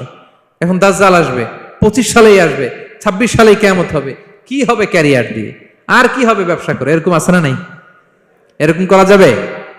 বিশ্বনবী কি বললেন? কিয়ামত হইতেছে, তুমি দেখতেছো চাক্ষুষ বিলা আয়ান, দেখতেছো কিয়ামত হইতেছে, আর তুমি গাছ লাগাইতে গেছিলা। যদি সুযোগ হয় কিয়ামত হওয়ার আগে আগে কি করো? গাছ লাগাও। সুবহানাল্লাহ পড়বেন না? প্রিয় ভাইয়েরা, আমরা যেন পরিশ্রমী হই, আমরা যেন কর্মঠ হই, আমরা যেন অলস না হই। বিষ্ণু ইসলাম অলসতা থেকে আল্লাহর কাছে পানাহ চাইতেন। আল্লাহ আমাদেরকে বোঝার তৌফিক দান করুক, আমরা পড়ি আমিন। আল্লাহ নবী সাল্লাল্লাহু আলাইহি ওয়াসাল্লাম শুধু পরিশ্রম করতে বলেছেন এমন নয়, তিনি পরিশ্রমীদেরকে পছন্দ করতেন। এক সাহাবীর সাথে তিনি মুসাফা করলেন, দেখলেন হাতটা বড্ড খসখসে, তিনি শ্রমজীবী সাহাবী। এটা যখন তিনি শুনতে পেলেন, তিনি পরম মমতায় আলতো করে ওই শ্রমিক সাহাবীর হাতে তিনি চুমু খেলেন। আল্লাহু আকবার। এবং ওনার আন্ডারে যারা কাজ করত তাদের সাথে বিষ্ণু ইসলামের যে আচরণ, ওনার যে শ্রমিক, ওনার যে খাদেম, তাদের সাথে বিষ্ণু ইসলামের যে ডিলিং শুনলে আপনি অবাক হয়ে যাবেন, অবাক হয়ে যাবেন। আপনি কারো ব্যাপারে যদি রিয়েল ইনফরমেশন চান, আপনি কয়েকটা জায়গায় নক করতে হবে। 1 নাম্বার, ধরেন যে একজন বড় সাহেব, তার আসল তথ্য যদি চান তার বউকে জিজ্ঞেস করেন। কারা জিজ্ঞেস করবেন? ওয়াইফকে জিজ্ঞেস করবেন, স্ত্রীকে, আসল তথ্য পাবেন। 2 নাম্বার, তার বাড়ির দারোয়ানকে জিজ্ঞেস করবেন। কাকে? 3 নাম্বার, তার ঘরের কাজের বুয়া, সব জানে উনি, ওই কাজের বুয়া থেকে রিপোর্ট নেবেন, ঘরে যে কাজ করে। 4 নাম্বার, তার ড্রাইভার, দারোয়ান, কাজের বুয়া, ওয়াইফ, এদের কাছ থেকে যদি আপনি জিজ্ঞেস করেন, ফলের বিড়াল বেরিয়ে আসবে। ঠিক কিনা বলেন? তো আসেন বিষ্ণু ইসলামের যে খাদেম, কর্মচারী, তারা একটু জিজ্ঞেস করি বিষ্ণু ইসলামের আচরণ কেমন ছিল। বিষ্ণু ইসলামের খাদেমের নাম হচ্ছে আনাস রাদিয়াল্লাহু আনহু। আলহামদুলিল্লাহ, খাদিমুর রাসূলিল্লাহ, বিষ্ণু ইসলামের খাদেম। আসলে ওনাকে জিজ্ঞেস করি যে বিষ্ণু ইসলামের আচরণ কেমন ছিল। আনাস রাদিয়াল্লাহু তাআলা আনহু বলেন, খাদিমতুন নবিয়্যা 10 সিনিন, আমি বিষ্ণু ইসলামের 10 বছর খেদমত করেছি, 1-2 বছর না, 10 বছর বিষ্ণু ইসলামের খেদমতে আমি নিয়োজিত ছিলাম। ফামা ক্বালা লি লিমা সানা'তা ওয়ালা লিমা লা সানা'তা, 10 বছরের মধ্যে একদিনও কখনো বলে না, এ আনাস এটা কেন করলা, এ আনাস এমনটা কেন হলো, এটা কেন করলা না, একদিনের জন্য বলে নাই। কেন এটা করছো, কেন এটা করো নাই, এরকম কোনো প্রশ্ন আমাকে কোনোদিন করে নাই। সুবহানাল্লাহ পড়ে। আনাস রাদিয়াল্লাহু তাআলা কি ভুল করেন নাই? করছেন। ছোট মানুষ তো, একেবারে ছোট বাচ্চা ছিলেন। ওনার আম্মা যখন আনাস রাদিয়াল্লাহু তাআলাকে নিয়ে আসছে, বিষ্ণু ইসলাম মক্কা থেকে হিজরত করে মদিনায় আসলেন, সবাই বিশ্বনবীকে ঘিরে ধরলো, সবাই বিশ্বনবীকে সালাম দেয়, মুসাফা করে, হাদিয়া দেয়। আনাসের মা চোখের পানি ছাড়ে, বিশ্বনবীর কাছে লজ্জায় এসে বলে, ইয়া রাসূলুল্লাহ, সবাই আপনাকে উপহার দেয়, সবাই আপনাকে হাদিয়া দেয়, আমি আপনারে কি হাদিয়া দেব? হাদিয়া দেওয়ার মতো কিছু নাই আমার এই কলিজার টুকরা আনাস ছাড়া, আমি আনাসকেই আপনারে হাদিয়া দিয়ে দিলাম। ইয়াখদুমুকা ইয়া রাসূলুল্লাহ, হে নবী, আনাস আপনার খেদমত করবে, আপনার অজুর পানি এনে দিবে, আপনার মেসওয়াকটা এনে দিবে, আপনার জুব্বাটা এনে দিবে, আমি আমার কলিজার টুকরা, আমার নাড় ছেঁড়া ধন আনাসকেই আপনারে উপহার দিয়ে দিলাম। আনাস রাদিয়াল্লাহু তাআলা আনহু বিষ্ণু ইসা ইসলামের সাথে থাকতেন, অজুর পানি এনে দিতেন, জামা এনে দিতেন। বিষ্ণু বললেন, আনাস আমার ওই জুব্বাটা নিয়ে আসো। ছোট্ট আনাস জুব্বা আনতে যে মদিনার বাচ্চারা খেলতেছে, আমাদের দেশে যে খেলে, কুতকুত খেলে, চারা খেলে, এইটা খেলে সেইটা খেলে, ওই খেলাধুলা দেখে নবীর জামা আনার কথা উনি ভুলে গেলেন। বাচ্চাদের সাথে দাঁড়িয়ে খেলা দেখতে আরম্ভ করলেন। এখন সময় গড়িয়ে অনেক হয়ে গেল, আনাসও আসে না, জুব্বাও আসে না। ঘটনা কি? বিষ্ণু ইসলাম বললেন, যাই নিজের জামা নিজে নিয়ে আসি। তো বের হলেন, যে দেখে সর্বনাশ, আনাসকে পাঠাইছি জুব্বা আনতে, আনাস দেখি এদিকে খেলার মধ্যে মগ্ন হয়ে আছে। বিষ্ণু ইসলাম কিছুই বললেন না, চুপ করে যে উনিও আনাসের পিছনে এভাবে দাঁড়িয়ে রইলেন, কিছুই বলে না। তো আনাস খেলা একবার এদিকে দেখে, একবার ওদিকে দেখে, একবার এদিকে ঘুরতে ঘুরতে হঠাৎ দেখে পিছনে কে? স্বয়ং বিশ্বনবী। আল্লাহ, বিশ্বনবীর দেখে তো আনাস রাদিয়াল্লাহু তাআলার কলিজাটা এখানে চলে আসছে ভয়। হায় হায়, আজকে খবর আছে। হায় হায়, আমার না যুদ্ধ আনতে বলছিল, আমি কি কাজ করলাম? ভয়ে আটকে উঠছে। বিষ্ণু ইসা ইসলাম ধমক দেয় নাই, পিট্টি দেয় নাই, কিছু করে নাই, শুধু একটা মুচকি হাসি দিয়েছে। আনাস রাদিয়াল্লাহু তাআলা আনহু বলে, বিশ্বনবীর সেই দিনের মুচকি হাসির শাসন মৃত্যুর আগ পর্যন্ত আমাকে সোজা রাস্তায় রেখেছে, আর ডানে বায়ে করি নাই কোনোদিন। তার মানে শাসন করতে জানলে ব্যাত মারা লাগে না, শাসন করতে জানলে গায়ে হাত তোলা লাগে না, শাসন করতে জানলে মুচকি হাসি দিয়েও শাসন করা যায়, ঠিক কিনা বলেন? বিশ্বনবীর মুচকি হাসির শাসন আনাস রাদিয়াল্লাহু তাআলা আনহুকে আজীবন সোজা রাস্তা রেখেছে। তাহলে শ্রমজীবীদেরকে বিষ্ণু ইসলাম কতটা সম্মান করতেন, শ্রদ্ধা করতেন, ভালোবাসতেন, বুঝতে পারছেন সবাই? প্রিয় ভাইয়েরা, লেবার রাইটস ইন ইসলাম, ইসলামে শ্রমিকের অধিকার। শ্রমিকদেরকে ইসলাম কমপক্ষে 7টা অধিকার দিয়েছে। কয়টা? 1 নাম্বার, ইসলাম একজন শ্রমিককে প্রথম যে অধিকারটা দিয়েছে সেটা হচ্ছে কাজ শেষে, শ্রম শেষে তার পারিশ্রমিকের অধিকার, মজুরি পাওয়ার অধিকার, কাজ শেষে বেতন পাওয়ার অধিকার। কাজ করেছেন তো আপনি বেতন পাবেন, এটা আপনার অধিকার। বেতন বা পারিশ্রমিক এটা একটা কর্মজীবীর অধিকার। আপনার কোম্পানির মালিক যে আপনার বেতন দেয়, এটা কি দয়া করে? করুণা? তো এটা যদি করুণা হয়, সে যে আপনার কাজ করে দেয়, এটাও তো করুণা, এটা তো আর বড় করুণা, কি বলেন? আপনি যে স্যালারি পে করেন, এটা যদি করুণা হয়, সে যে পরিশ্রম করে, সে তো আর বড় করুণা করে আপনারে, তার কারণে তো আপনার কোম্পানি টিকে আছে, ঠিক কিনা বলেন? তাহলে এটা করুণা নয়, এটা শ্রমিকের অধিকার। এবং বিশ্বনবী সাল্লাল্লাহু আলাইহি ইসলামের সেই ঐতিহাসিক বাণী, তিনি বলেছেন, আতুল আজিরা আজরাহু ক্বাবলা আন ইয়াজিফা আরাকু, ঘাম শুকিয়ে যাওয়ার আগে শ্রমিককে তার পারিশ্রমিক বুঝিয়ে দাও। সুবহানাল্লাহ, বিশ্বনবীর ঐতিহাসিক বাণী। এখন জাতিসংঘ আমাদেরকে শিখায় যে শ্রমিকের মজুরি দিতে হবে, অন টাইমে দিতে হবে, স্যালারি দিতে হবে, এই করতে হবে, সেই করতে হবে। মানবাধিকারের কর্মীরা আমাদেরকে শিখায়, তারা শিখানোর 1500 বছর আগে বিশ্বনবী সাল্লাল্লাহু আলাইহি ইসলামের ঐতিহাসিক বাণী, তিনি বলেছেন, আতুল আজিরা আজরাহু ক্বাবলা আন ইয়াজিফা আরাকু, শ্রমিকের ঘাম শুকাবার আগে তার মজুরি পেমেন্ট করে দাও। সুবহানাল্লাহ বিহামদি। ঘাম শুকিয়ে যাওয়ার আগে, মানে অন টাইম, দ্রুততম সময়ে শ্রমিককে তার মজুরি দিয়ে দাও, তার বেতন দিয়ে দাও। যারা শ্রমিককে তার পারিশ্রমিক অন টাইমে দেয় না, স্যালারি অন টাইমে পে করে না, টালবাহানা করে, গরিমসি করে, তাদের ব্যাপারে বিষ্ণু সাল্লাল্লাহু আলাইহি ইসলাম কি বলেন? বিষ্ণু বলেন, 3 শ্রেণীর ব্যক্তি, সালাসাতুন আনা খাসমুহুম ইয়াউমাল কিয়ামা, 3 শ্রেণীর ব্যক্তির বিরুদ্ধে আমি বিশ্বনবী কিয়ামতের দিন আল্লাহর কাঠগড়ায় মামলা দায়ের করব। আমি বিশ্বনবী 3 শ্রেণীর ব্যক্তির বিরুদ্ধে আমি বিশ্বনবী আল্লাহর সুপ্রিম কোর্টের কাঠগড়ায় মামলা দায়ের করব। এর মধ্যে 1 শ্রেণীর ব্যক্তি হচ্ছে রাজুলুন ইস্তাআজারা আজিরান ফাস্তাওফা মিনহু ওয়া লাম ইউতিহি আজরা, কোন ব্যক্তি যে শ্রমিক নিয়োগ দেওয়ার পরে তার কাছ থেকে কাজ বুঝে নিয়েছে কিন্তু তাকে তার প্রাপ্য বুঝিয়ে দেয়নি। এরকম ডাকাত আমাদের সমাজে আছে না নাই? কাজ ঠিকই বুঝে নিছে কিন্তু তার প্রাপ্যটা বুঝিয়ে দেয়। বিশ্বনবী বলেন, তার বিরুদ্ধে আমি মামলা দায়ের করব। প্রিয় ভাইরা, বুঝে থাকলে উত্তর দেন। বিশ্বনবী যার বিরুদ্ধে মামলা দায়ের করবে তার জান্নাত তো একেবারে ডাইরেক্ট, তাই না? হ্যাঁ, সুন্দর বলছে একজন, তার কোনো জামিন নাই, ঠিক কিনা বলেন? বিশ্বনবী যার বিরুদ্ধে মামলা দায়ের করেছে তার জান্নাতে যাওয়া তো দূর কি বাত, সে জান্নাতের ঘ্রাণও তার নাকে ঢুকবে না, চিল্লায় বলেন ঠিক কিনা? এই জন্য খবরদার, শ্রমিককে তার শ্রম নেয়ার পরে তার পারিশ্রমিক দিয়ে দেন, তার ঘাম শুকিয়ে যাওয়ার আগে, মানে অন টাইম। এটা নিয়ে কোনো টালবাহানা করা যাবে তা না হলে বিশ্বনবী তার বিরুদ্ধে মামলা দায়ের করবে। তার মানে 1 নম্বর অধিকার বুঝে পাইছেন? আপনি যে কাজ করেন, কাজের বিনিময়ে যে পারিশ্রমিক পান, যে স্যালারি পান, এটা আপনার অধিকার, এটা করুণা নয়। এটা অনুকম্প নয়, এটা কোনো দয়া নয়, ইটস ইউর রাইট, এটা আপনার অধিকার। আওয়াজ করে বলুন তো গলা ফুলিয়ে, এটা আপনার কি? 2 নাম্বার, একটা শ্রমিককে ইসলাম যে অধিকার দেয় সেটা হচ্ছে চুক্তি মাফিক সকল সুযোগ সুবিধা প্রাপ্তির অধিকার। অর্থাৎ একজন এমপ্লয়ার যখন তার এমপ্লয়িকে নিয়োগ করে, একটা এমপ্লয়মেন্ট কন্ট্রাক্ট থাকে না? এমপ্লয়মেন্ট কন্ট্রাক্ট বোঝেন তো? একটা চুক্তিপত্র থাকে, এখানে ফিক্স করা থাকে ওয়ার্কিং আওয়ার্স, কয় ঘন্টা আপনি কাজ করবেন, আপনার জব স্পেসিফিকেশন, কি করবেন কি করবেন না, আপনার স্যালারির ব্যাপারে থাকে, কত স্যালারি দিবে, কখন দিবে, আবার আপনি ওভার টাইম করলে এক্সট্রা পে করবে, আপনি রেগুলার কাজ করলে ঘন্টায় per hour 20 ringgit, over time করলে 40 রিঙ্গিট, তারপর আপনি কখন ব্রেক নেবেন, একটা ব্রেক থাকে না যে এই টাইমে একটা ব্রেক দিতে হবে, এগুলো মিউচুয়াল আন্ডারস্ট্যান্ডিং এ এমপ্লয়মেন্ট কন্ট্রাক্টে থাকে। আপনি হলিডে কখন করবেন, ছুটি থাকতে হবে, টানা 7 দিন কাজ করানো যাবে বলেন? না, আন্তর্জাতিকভাবে এটা নিষিদ্ধ, টানা 7 দিন কোনো কাজ নাই, একদিন তার হলিডে থাকতে হবে, তার অ্যানুয়াল লিভ থাকতে হবে, right to rest and leisure, বিশ্রামের একটা সময় লাগবে। এই যে 1 মে আন্তর্জাতিক শ্রমিক দিবস, এটা শুরু হয়েছে কিভাবে?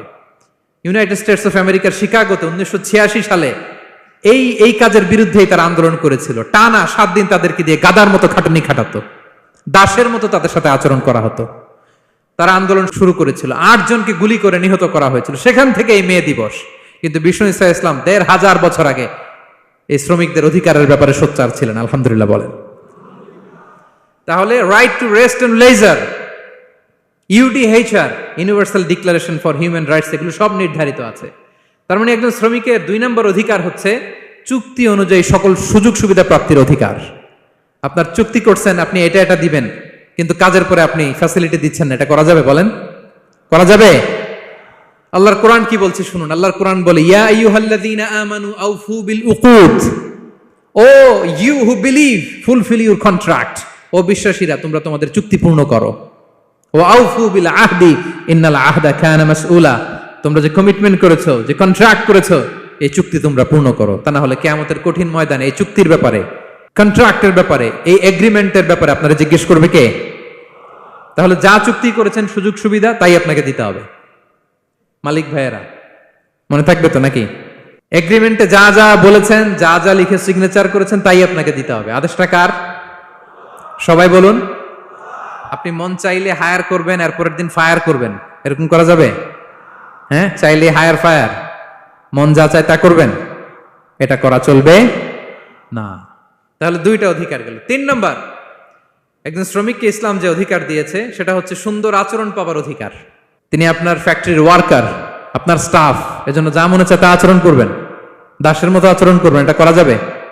আওয়াজ করে বলেন, করা যাবে? বিষ্ণু ইসা ইসলাম ইন্তেকালের আগে পুরা উম্মাকে 2টা বিষয় ওসিয়ত করেছেন। আওয়াজ করে বলুন তো কয়টা?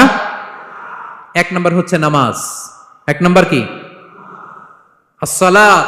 আসসালাত, রুহু বের হওয়ার আগে, ইন্তেকালের আগে বিষ্ণু বলেন আসসালাত, আসসালাত, নামাজ, নামাজ। উম্মতেরা নামাজের ব্যাপারে সতর্ক হও। 2 নম্বর তিনি বলেছেন ওয়ামা মালাকাত আইমানুকুম, তোমাদের অধীনস্থ যারা আছে তাদের ব্যাপারে সচেষ্ট হও, তাদের প্রতি সদয় হও, তাদের সাথে খারাপ আচরণ করো না। এটা কখন বলছেন? জুমার খুতবার সময়, সাহাবীদের সাথে গল্প করার সময়, বিবিদের সাথে আলোচনার সময়। কখন? Just right before his death, এখনই রুহু বেরোবে, ইন্তেকালের আগে তিনি বলেছেন উম্মতেরা আসসালাত, নামাজ, উম্মতেরা ওমা মালাকাত আইমানুকুম, তোমাদের কর্মচারীদের সাথে খারাপ আচরণ করো না। তাহলে 3 নাম্বার হচ্ছে শ্রমিকদের সুন্দর আচরণ পাবার অধিকার, তাদের সাথে খারাপ আচরণ করা যাবে না। বিষ্ণু ইসা ইসলাম শ্রমিকদের রাইটস, অধিকারের ব্যাপারে এতটা সোচ্চার ছিলেন, বিদায় হজের মতো, বিদায় হজের যে বাণী, যে ভাষণ, এই ঐতিহাসিক ভাষণেও বাদ যায়নি শ্রমজীবীদের কথা। সুবহানাল্লাহ পড়েন। বিদায় হজের ভাষণে বিষ্ণু বলেছেন আরিকাকুম, আরিকাকুম আতইমুহুম মিম্মা তাকুলুন ওয়াকসুহুম মিম্মা তালবাসুন। খবরদার ও আমার উম্মতেরা, এই ভাষণের পরে আর বড় কোনো ভাষণ আমার পক্ষ থেকে তোমরা পাবে না। তোমাদের কর্মজীবী, তোমাদের শ্রমিক, তোমাদের ওয়ার্কার, তোমাদের স্টাফদের ব্যাপারে সাবধান থাকো। তোমরা যা খাবে তাদেরও তা খাওয়াবে, তোমরা যা পড়বে তাদেরও তা পড়তে দিবে, তাদের প্রতি তোমরা সদয় হবে। বিদায় হজের বাণী তো বিষ্ণু ইসলাম আপনাদের কথা ভুলে নাই। আলহামদুলিল্লাহ পড়েন। কি রহমতের নবী ছিলেন, কি মায়ার নবী ছিলেন, শ্রমজীবীদেরকে বিষ্ণু ইসলাম এতটা ভালোবাসতেন। তাহলে 3 নম্বর যে অধিকার ইসলাম একজন শ্রমিককে দেয় সেটা হচ্ছে সুন্দর আচরণ পাবার অধিকার। দেখবেন যে মালিক বা যে এমপ্লয়ার ভালো আচরণ করে সব শ্রমিককে তাকে ভালোবাসে, তার জন্য দোয়া করে। আপনি মালিক হয়ে অসুস্থ, দেখবেন আপনার ওয়ার্কার গুলো জায়নামাজ বিছিয়ে সেজদায় পরে আপনার জন্য কাঁদে, এরকম আছে না নাই? মালিক হলে তো এরকম মালিক হইতে হবে, এমপ্লয়ার হলে তো এরকম হওয়া চাই, ঠিক কিনা বলেন? তাহলে আমরা শ্রমজীবীদের সাথে ভালো আচরণ করব, পারা যাবে তো ইনশাআল্লাহ? ইনশাআল্লাহ। 4 নাম্বার, কর্মক্ষেত্রে নিরাপত্তার অধিকার। শ্রমজীবী ভাইদের যে ওয়ার্ক প্লেস আছে সেখানে তাদের নিরাপত্তা থাকতে হবে, সেফটি মেজারমেন্ট থাকতে হবে। অনেক জায়গায় দেখি আয়রন ফ্যাক্টরিগুলোতে যারা কাজ করে, আল্লাহু আকবার, আপনারা ভিডিও ক্লিপসে দেখবেন যে কি ভয়ঙ্কর সেখানকার অবস্থা। ডিহাইড্রেশনে এক একজন অসুস্থ হয়ে যায়, সেখানে তাদের পর্যাপ্ত পানির ব্যবস্থা নাই, এটা নাই সেটা নাই। এমন এমন ফ্যাক্টরিতে আমাদের অনেক ভাইরা কাজ করে, কেমিক্যাল ফ্যাক্টরি, মাস্কও নাই। এরকম ডাকাইতে আছে না নাই? কেমিক্যাল ফ্যাক্টরিতে যারা কাজ করবে এদেরকে মাস্ক দিতে হবে, এদেরকে হ্যান্ড গ্লাভস দিতে হবে। নির্মাণ শ্রমিক যারা আছে তাদেরকে হেলমেট দিতে হবে। প্রত্যেকটা ফ্যাক্টরিতে ফায়ার এক্সটিংগুইশার লাগবে, আগুন লাগলে অগ্নি নির্বাপক যে যন্ত্র, এগুলোর দরকার আছে না নাই বলেন? গাদার মতো ঢোকার জায়গা নাই, বেরোয়ার জায়গা নাই, সেফ এন্ট্রি নাই, সেফ এক্সিট নাই। হাজার হাজার মানুষ কাজ করে, আগুন লাগলে সব পুড়ে ছাই। এরকম হয় না? প্রিয় ভাইরা বলেন, আওয়াজ করে বলেন, হয় না এরকম? অহরহ আমরা দেখি বাংলাদেশ। অগ্নি নির্বাপক যন্ত্র নাই, না, এটা করা যাবে না। আগুন লাগলে কিভাবে আপনি আগুন নেভাবেন, কিভাবে তাদের সেফটি সিকিউরিটি এনশিওর করবেন, এগুলো সব আগে থেকে নির্ধারণ থাকতে হবে। তাহলে 4 নাম্বার হচ্ছে নিরাপত্তা অ্যাজ এ এমপ্লয়ার, এটা আপনাকে এনশিওর করতে হবে। 5 নাম্বারে সাধ্যের বাইরে কোনো কাজে বাধ্য না করার অধিকার। সাধ্যের বাইরে কিছু আপনি তার উপর চাপিয়ে দিতে পারবেন, এমন হেভি ওয়ার্কলোড দিতে পারবেন না যেটা তার শরীরে কুলায় না। এরকম ডাকাইতেছে যে পারে না, তারপরে তার উপর কাজ চাপিয়ে দেয়, আছে না নাই বলেন? বলেন। ওয়ার্কারের স্বাস্থ্যহানি হয়, অঙ্গহানি হয়, এবং এমন ছোট ছোট বাচ্চাদের দিয়ে কাজ করায়, শিশু শ্রম, এটা তো আইনত দণ্ডনীয় অপরাধ, এটা করা যাবে না। এগ্রিমেন্টে, চুক্তিতে আপনি যা করাবেন, যেভাবে করাবেন, যা চান সার্ভিস, ওইটাই করাইতে হবে। এবং আল্লাহর বিধান এটা, লা ইউকাল্লিফুল্লাহু নাফসান ইল্লা উসআহা, আল্লাহ সাধ্যের বাইরে বান্দার উপরও কোনো কিছু চাপিয়ে দেয় না। এটা similarly applicable to the worker. Bishnu Islam বলেন, ওয়ালা ইউকাল্লাফু মিনাল আমালি ইল্লা মা ইউতিক, সাধ্যের বাইরে কোনো ওয়ার্কারকে অতিরিক্ত কোনো কাজ চাপিয়ে দেয়া যাবে না। ফাইন কাল্লাফাহু, যদি তাকে সাধ্যের বাইরে কোনো কাজ চাপিয়ে দিতে হয়, মা ইয়াগলিবুহু, যেটা তার জন্য কষ্ট হয়ে যায়, ফাল ইউইনহু আলাই, এই কাজে তাকে সাহায্য করতে হবে। মালিক হয়ে আপনার হাত লাগাতে হবে, অথবা এক্সট্রা ম্যান পাওয়ার নিতে হবে, ওয়ার্ক ফোর্স নিতে হবে। সুবহানাল্লাহ পড়েন। বিশ্বনবী মনে হচ্ছে যেন বর্তমান যে এই যে হাজার হাজার ফ্যাক্টরি, এই কলকারখানা, এই ওয়ার্কারদের দুর্দশাগুলো দেখে দেখে পয়েন্টে পয়েন্টে ধরে ধরে কথা বলেছেন। আল্লাহু আকবার। যদি সাধ্যের বাইরে কিছু চাপিয়ে দিতে হয় তাহলে তাকে সহায়তা করতে হবে। তাহলে 5 নাম্বার শ্রমিকের অধিকার হচ্ছে সাধ্যের বাইরে কোনো কাজে বাধ্য না করার অধিকার। আপনি বাধ্য করতে পারবেন না। কটা গেল? 5টা। মাশাআল্লাহ, খুব মনোযোগী শ্রোতা। 6 নম্বরে শ্রমিকের উপর আল্লাহ যা যা ফরজ করেছেন তা আদায়ের অধিকার দিতে হবে আপনাকে। সালাতের সময় হলে তাকে নামাজ পড়তে দিতে হবে। নন মুসলিম হলে এটা ভিন্ন ইস্যু, তখন আপনি চেষ্টা করবেন একটা মুসলিম কোম্পানিতে যাওয়ার, মুসলিম মালিকের আন্ডারে যাওয়ার, অথবা তাদেরকে সবাই মিলে অ্যাপ্লিকেশন করে বুঝাবেন যে সামান্য ফরজ নামাজটুকু পড়ার অনুমতি, পারমিশন আমরা চাই।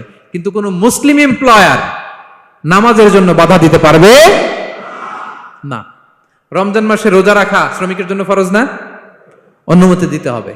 নারী কর্মীদেরকে, যারা নারী কর্মী আছে তাদেরকে পর্দার অনুমতি দিতে হবে, হিজাবের অনুমতি দিতে হবে। মালিক তো দূরের কথা, আমাদের বাংলাদেশে অনেক বিশ্ববিদ্যালয়ের শিক্ষকরাই অনুমতি দেয় না। এরকম ডাকাত শিক্ষক আছে না নাই? এরকম জালেম বাংলাদেশে আছে না নাই? ঢাকা বিশ্ববিদ্যালয় চিন্তা করা যায়, মুসলিমদের টাকা দিয়ে যে বিশ্ববিদ্যালয়, ওখানে আমার বোনেরা পর্দা করে যেতে পারে না, আমার মুসলিম বোনেরা হিজাব পড়তে পারে না, নেকাব পড়তে পারে না। এই অধিকার কি শিক্ষককে দেওয়া হয়েছে? কথা বলেন না, নেভার।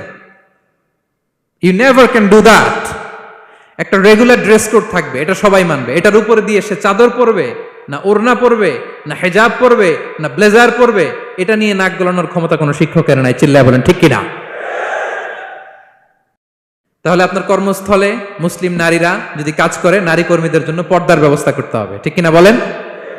হালাল ফুড খাওয়ার ব্যবস্থা থাকতে হবে, ওয়াইন খাওয়ানো যাবে না, ড্রিঙ্কস করানো যাবে না, পর খাওয়ানো যাবে না, ঠিক কিনা বলেন? আপনার কোম্পানিতে আপনার শ্রমিককে দাড়ি রাখতে চাইলে দাড়ি রাখার অনুমতি দিতে হবে, ঠিক কিনা বলেন? দাড়ি রাখা ওয়াজিব। দাড়ি রাখা কি? কোন কোন মতে সুন্নাতে মুআক্কাদা, যেটাই আমরা বলি একজন মুসলিমের জন্য এটা আবশ্যক।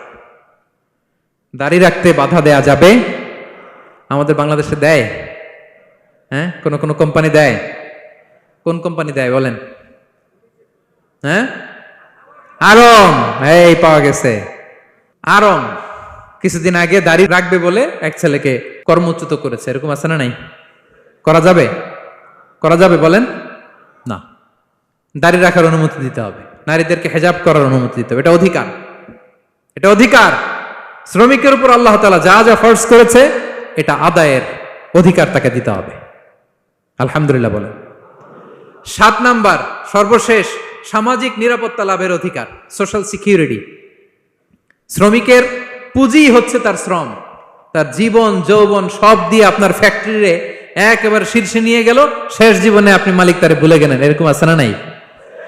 নো, তার জন্য সোশ্যাল সিকিউরিটির ব্যবস্থা করতে হবে। অনেক শ্রমিক ভাইরা আছে সারা জীবন ফ্যাক্টরির জন্য কাজ করে শেষ বয়সে দুরারোগ্য ব্যাধিতে আক্রান্ত, তাদের খোঁজ খবর কেউ নেয় না। এটা গভর্নমেন্টের দায়িত্ব। গভর্নমেন্ট ফান্ড থেকে, কোম্পানির ফান্ড থেকে, অথবা কোনো জাকাত ফান্ড থেকে, অথবা কোনো এন্ডাওমেন্ট ফান্ড থেকে, অর্থাৎ ওয়াকাফের ফান্ড থেকে তাদের সোশ্যাল সিকিউরিটির ব্যবস্থা করতে হবে। সামাজিক নিরাপত্তা দরকার আছে না নাই বলেন? এটা আপনাদের অধিকার। এই 7টা অধিকার ইসলাম একজন শ্রমিককে দিয়েছে। তো শ্রমিককে ইসলাম শুধু অধিকারই দিয়েছে, মালিকের কোনো অধিকার নাই নাকি? এবার মালিকরা খেপে উঠছে। এতক্ষণ মালিকরা চুপচাপ, আমি দেখতেছি তো, এতক্ষণ যা যা বলতেছি মালিকরা চুপচাপ শুনতেছে। যখনই বলছি মালিকের অধিকার আছে না নাই, মালিকরা কয় আছে। হ্যাঁ, ইসলাম চেক এন্ড ব্যালেন্স করেছে। ইসলাম হচ্ছে ভেরি ব্যালেন্সড রিলিজিয়ান, ভারসাম্যপূর্ণ একটা জীবন ব্যবস্থা। শ্রমিকেরও দায়িত্ব আছে। শ্রমিকেরও কি প্রিয় ভাইয়েরা দায়িত্ব আছে। বিষ্ণু ইসা ইসলাম বলেন, সালাসাতুন লাহুম আজরান, 3 শ্রেণীর ব্যক্তি আছে যাদেরকে আল্লাহ যে কোনো কাজ করলে ডাবল রিওয়ার্ড দিবে, ডাবল। আপনি নামাজ পড়লে যাওয়া সওয়াব, এক করলে দ্বিগুণ সওয়াব। এর মধ্যে এক শ্রেণীর হচ্ছে ওয়াল আবদুল মামলুক ইদা আদ্দা হাক্কাল্লাহ ওয়া হাক্কা মাওয়ালিহ, ওই দাস যে তার আল্লাহর ইবাদত করে, আল্লাহর হকও পালন করে আর তার মনিবের হকও পালন করে। এখানে দাস বলতে শুধু আগের সময়ের দাসই নয়, বর্তমান সময়ের যারা কর্মজীবী তারাও। কোন কর্মজীবী সে যদি আল্লাহর বিধান, আল্লাহর হক আদায় করে, পাশাপাশি যার আন্ডারে সে কাজ করে তার হকও আদায় করে, বিষ্ণু ইসা ইসলাম বলেন সব কাজে তার প্রতিদান হবে ডবল ডবল। পড়েন আল্লাহু আকবার। তাহলে শ্রমিকের দায়িত্ব হচ্ছে কোম্পানিকে যে সার্ভিস তার দেওয়া এটা পূর্ণাঙ্গ রূপে দিতে হবে। এটা হচ্ছে শ্রমিকের দায়িত্ব। 1 নম্বরের দায়িত্ব হচ্ছে লয়ালটি, আমানতদারিতা। 1 নম্বর দায়িত্ব কি? আপনি বেতন নেন আপনার বসের কাছ থেকে, কোম্পানির কাছ থেকে, কিন্তু সার্ভিস দেন আরেক কোম্পানির, হবে? বলেন। যার নুন খাই তার গুণ গাইতে হবে। আপনি যেই কোম্পানি থেকে স্যালারি নেন, সার্ভিস আপনার তাকে দিতে হবে। লয়ালটি থাকতে হবে, বিশ্বস্ততা, এটা জরুরি, এটা থাকতে হবে। আপনার মালিক আপনার কাছ থেকে এই লয়ালটি প্রাপ্য, সে যেন আপনার উপর আস্থা রাখে, আপনার বস যেন আপনার উপর আস্থা রাখতে পারে, এইটা মালিকের অধিকার। কথা কি বুঝেন? হ্যাঁ, এবার শ্রমজীবী ভাইরা একটু ঠান্ডা হয়ে গেছে, দেখছেন চেক এন্ড ব্যালেন্স। কথা বলেন ঠিক কিনা? আপনার মালিক আপনার কাছ থেকে এটা প্রাপ্য, এটা তার অধিকার, বিশ্বস্ততা। ইন্না খায়রা মান ইস্তাজারতাল কবিউল আমিন, যাকে নিয়োগ দেওয়া হবে তার মধ্যে 2টা কোয়ালিটি থাকতে হয়। কয়টা? মুসা আলাইহিস সালাম ফেরাউনের বাবুর্চিকে 1 থাপ্পড় মারলেন রেগে মেগে। উনি থাপ্পড় মারছিলেন আদব শিক্ষা দেওয়ার জন্য, কিন্তু বেচারা সাথে সাথে মরে গেছে। উনি মারছিলেন আদব শিখানোর জন্য, বেচারা যে মরে যাবে মুসা আলাইহিস সালাম জানতেন না। এখন দেখে সর্বনাশ, সেটা তো মরে গেছে, অক্কা পাইছে। উনি দিলেন দৌড়। মুসা আলাইহিস সালাম দৌড়াতে দৌড়াতে প্রাণ ভয়ে চলে গেলেন আরেক সীমান্তে, মিশর ছেড়ে আরেক এলাকায়। যে দেখে কিছু লোক ধাক্কাধাক্কি করে তাদের উটগুলোকে পানি খাওয়াচ্ছে, আর 2টা মেয়ে পাশে চুপ করে বসে আছে। উনি বুঝতে পারলেন মেয়েগুলো এই ইয়াং ছেলেদের সাথে ধাক্কাধাক্কি করে টিকতে পারবে না। উনি এগিয়ে গেলেন, বললেন তোমরা পানি খাওয়াবো ওটদেরকে? হ্যাঁ খাওয়াবো, আসো। উনি ওটগুলো নিয়ে সবাইকে সরিয়ে পানি খাইয়ে দিলেন, মেয়েরা চলে গেল। এবার বাবার কাছে যেয়ে বলল, বাবা এমন এক ছেলের সন্ধান পাইছি, ছেলেটা খুব ভালো, আমাদের চেহারার দিকে তাকায় না, মাটির দিকে তাকিয়ে কথা বলে। আজকে এই লোক না থাকলে আমরা আমাদের ওটগুলোকে পানি খাওয়াতে পারতাম না। আর ভিনদেশি লোক, আমরা চিনিও না, ইন্না খায়রা মান ইস্তাজারতাল কবিয়ুল আমিন। বাবা কাজ করেন, আমাদের তো রাখাল লাগবে, আমাদের দেখভাল করার জন্য তো একজন সুপারভাইজার দরকার, এই ছেলেকে আপনি কাজে রেখে দেন। সুবহানাল্লাহ পড়বেন না? হ্যাঁ। বাবা বললো যাও নিয়ে আস। মেয়ে দুজন যে বললো আব্বার কাছে চলেন, আব্বা আপনার কথা বলবে, আপনার সাথে আলাপ করবে। মুসা আলাইহিস সালাম বললেন ঠিক আছে, তোমরা পেছনে পেছনে যাও, আমি তোমাদের আগে আগে যাই, তোমরা আমাকে বলবা যে ডানে না বায়ে না সামনে। সুবহানাল্লাহ পড়বেন না? কি চরিত্র, কি চরিত্র ছিল যাদের, যাতে করে তাদের দিকে তাকানো না লাগে, মুসা আলাইহিস সালামের নজর যেন তাদের দিকে না পড়ে। মুসা আলাইহিস সালাম বললেন আমি আগে যাই, তোমরা পেছন থেকে বলো ডানে না বায়ে, কোন গলি, কোথায় যাব। আল্লাহু আকবার। তো যাওয়ার পরে মুসা আলাইহিস সালামের সততা, এই বিশ্বস্ততা আর স্ট্রেংথ, শক্তি দেখে ওনাকে কাজে রেখে দিলেন মেয়ে দুটার বাবা। সুবহানাল্লাহ বলেন। আর বললেন এত বছর কাজ করবা, পারিশ্রমিক হচ্ছে কাজ যখন শেষ আমার এক মেয়েরে তোমার কাছে বিয়ে দিয়ে দিব। আল্লাহু আকবার। ওনারও থাকার জায়গা নাই, আশ্রয়ের কোনো বন্দোবস্ত নাই, আল্লাহ ব্যবস্থা করে দিলেন। আলহামদুলিল্লাহ পড়েন। তাহলে বিশ্বস্ত হইতে হবে। বিশ্বস্ত যেই, তার রুজির ব্যবস্থা করে দেয় কে? এই যে মুসা আলাইহিস সালাম ফেরাউনের বাবুর্চির থাপ্পড় মেরে চলে গেলেন, পরিচিত কেউ নাই, রিজিকের বন্দোবস্ত নাই, কিন্তু বিশ্বস্ততার কারণে আল্লাহ তাআলা রিজিকের ব্যবস্থা করে দিলেন। তাহলে এক নাম্বার মালিকের অধিকার হচ্ছে লয়ালটি, শ্রমিকদের বিশ্বস্ত হইতে হবে। আপনার পক্ষ থেকে বিশ্বস্ততা, এটা মালিকের প্রাপ্য। কথা বুঝতে পেরেছেন প্রিয় ভাইরা আমার? 2 নাম্বার চুক্তি অনুযায়ী শ্রম দেওয়া, এটা একজন শ্রমিকের দায়িত্ব। আপনার দায়িত্ব হচ্ছে 8 ঘন্টা কাজ করবেন, আপনি 6 ঘন্টা করেন আর 2 ঘন্টা এটা নিয়ে ইউটিউব, টিকটক, আচ্ছা হ্যাঁ, এটা করা যাবে? 8 ঘন্টার যদি চুক্তি হয় আর আপনি যদি প্রতিদিন 6 ঘন্টা কাজ করেন, আপনি যে পারিশ্রমিক পাবেন এটা হালাল হবে? বলেন বলেন, আওয়াজ করে সবাই বলুন না, হালাল হবে না। আপনার চুক্তি অনুযায়ী আপনাকে শ্রম দিতে হবে, এবং এই চুক্তি অনুযায়ী শ্রম পাওয়াটা একজন মালিকের অধিকার। একজন মালিকের 3 নম্বর অধিকার হচ্ছে to work in a best manner possible. আপনার সাধ্যের সবটুকু উজাড় করে দিয়ে কোম্পানির জন্য কাজ করতে হবে। কোনো কাজ করলে সর্বোচ্চ ওয়েতে করতে হবে, সবচেয়ে বেস্ট ম্যানারে করতে হবে। অনেকে আছে ধরি তো ধরি না, করি তো করি না, এরকম আছে না? নাই না, ইসলাম এটা বলে না। বিষ্ণু ইসলাম বলেন ইন্নাল্লাহা ইউহিব্বু ইযা আমিলা আহাদুকুম আমালান আইয়ুতকিনা। আল্লাহ তাআলা ওই কর্মচারীকে পছন্দ করে, আল্লাহ সুবহানাহু ওয়া তাআলা ওই কর্মচারীকে পছন্দ করে, ওই লোককে পছন্দ করে যে ব্যক্তি যখন কোনো কাজ করে ওটা মজবুত ভাবে করে, চমৎকার ভাবে করে, দ্য বেস্ট ওয়ে পসিবল, সুন্দরভাবে করে। এরকম কাজ করা যাবে তো? বলেন বলেন, যাবে? এবং যে শ্রমিক, যে কর্মজীবী ভাইরা এইভাবে কাজ করে, তারা মালিকের নজরে পড়ে যায় খুব তাড়াতাড়ি, ঠিক কিনা বলেন? তাদের বেতন বেড়ে যায় তাড়াতাড়ি, তাদের অবস্থা তাড়াতাড়ি ভালো হয়। 4 নম্বর অধিকার হচ্ছে আপনি আন্তরিকতার সাথে কাজ করবেন, আপনার মালিকের কোম্পানিকে নিজের কোম্পানি মনে করবেন। পারা যাবে?